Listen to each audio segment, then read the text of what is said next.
புதிய கல்வி மறுசீரமைப்பு தொடர்பில் கிழக்கு மாகாணத்தில் கல்குடா மற்றும் ஏறாவூர் கல்வி வலயங்களில் இடம்பெற்ற கலந்துரையாடலில் கலந்து கொண்ட போதே பிரதமர் இதனை தெரிவித்தார். பாராளுமன்ற உறுப்பினர்கள், வலய கல்வி பணிப்பாளர்கள், அதிபர்கள், ஆசிரியர்கள் என பலரும் இதில் கலந்து கொண்டார்கள்.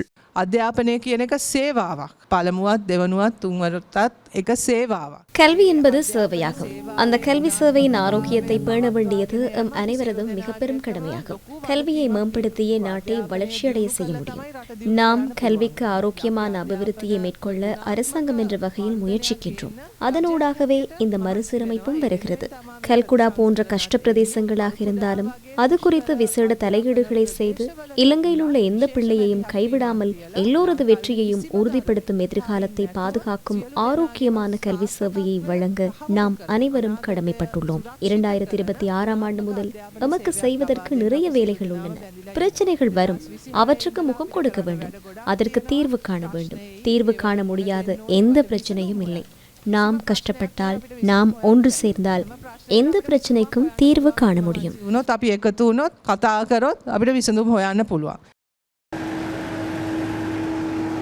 பிரதமர் கலாநிதி ஹரிணி அமரசூரிய மட்டக்களப்புக்கு விஜயம் மேற்கொண்டுள்ளார். புதிய அரசாங்கத்தினால் மேற்கொள்ளப்பட உள்ள கல்வி சீர்திருத்தம் தொடர்பான கலந்துரையாடல் நேற்று மட்டக்களப்பு புனித சிசிலியா பெண்கள் பாடசாலையில் கிழக்கு மாகாண ஆளுநர் தலைமையில் நடைபெற்றது. இதில் பிரதமர் கலந்து கொண்டார். கல்வி திணைக்கள உயர் அதிகாரிகள், சிவில் சமூக பிரதிநிதிகள், பாராளுமன்ற உறுப்பினர் கந்தசாமி பிரபு உள்ளிட்ட பாராளுமன்ற உறுப்பினர்கள் என பலரும் இதில் இணைந்திருந்தனர். கலந்துரையாடலின் பின்னர் பிரதமர் ஊடகங்களுக்கு கருத்து வெளியிட்டார்.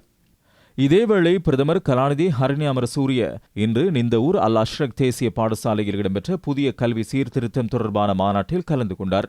கல்முனை மற்றும் சம்மாந்துறை கல்வி வலயத்தில் உள்ள கல்வி அதிகாரிகள், அதிபர்கள், ஆசிரியர்கள் என இதில் பலர் கலந்து கொண்டார்கள். பிரதி அமைச்சர் வசந்த பியதிஸ்ஸ, பாராளுமன்ற உறுப்பினர்களான அபூபக்கர் ஆதம்பாவா, மஞ்சுள சுகரட்நாயக்க ஆகியோரும் இதில் இணைந்திருந்தனர். இதன்போது பிரதமர் ஆசிரியர்களின் கேள்விகளுக்கு பதிலளித்தார்.